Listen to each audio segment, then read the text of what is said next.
అని చెప్పిన తర్వాత ఇంకా మీవేవో తప్పు చేసావు. జగన్మోహన్ రెడ్డి చెప్పిండు, గౌరవ ముఖ్యమంత్రి గారు చెప్పిండు.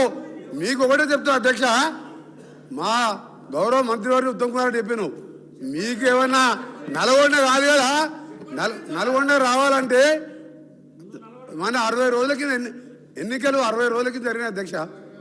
ఎంత అధ్యక్ష, ఎక్కడ కూడా డిపాయిడ్ బొటాబొటి డిపాయిడ్ తెచ్చాక 11 సీట్లల్లో ప్రజలు చెప్పుతో కొట్టినట్టు ఒక్కొక్క ఎమ్మెల్యే 60-70 వేలతో గెలిచినంటే నల్గొండ జిల్లాని మోసం చేసిను. నల్గొండ జిల్లాని మోసం చేసింది కాబట్టి ఆ విధమైన రిజల్ట్ ఇచ్చాను. ఇవాళ అధ్యక్ష, ఆ రోజు మా జిల్లాకు చెందిన మంత్రి ఉన్నట్టు దగ్గర 10 ఏళ్ళు ఇవాళ సభలో లేడు. ఇవాళ సభలో లేడంటే మొఖం లేక జగదీష్ రెడ్డి గారి గౌరవ శాసనప్పుడు ముఖంలో లేడు. ఎందుకంటే కేసీఆర్, హరీష్ రావు, జగదీష్ రెడ్డి కలిసి మా జిల్లాని నాశనం చేసిండు.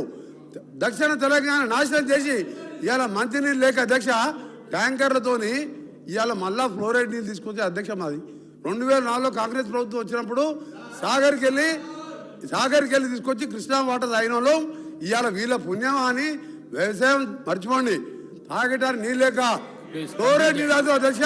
అందుకనే క్షమాపణ చెప్పాలి.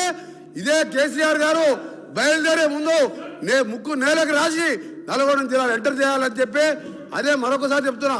మీరు జగన్మోహన్ రెడ్డి గారు స్టేట్మెంట్ తీసిన తర్వాత మీ తలకాయ ఎడబెట్టుకుంటారు. జగన్మోహన్ రెడ్డి గారు స్టేట్మెంట్ ఇల్లే, జగన్మోహన్ రెడ్డి స్టేట్మెంట్ ఇన్నదా మినిస్టర్ గారు మధ్య అధ్యక్ష మా పల్లా రాజరెడ్డి గారు ఒకసారి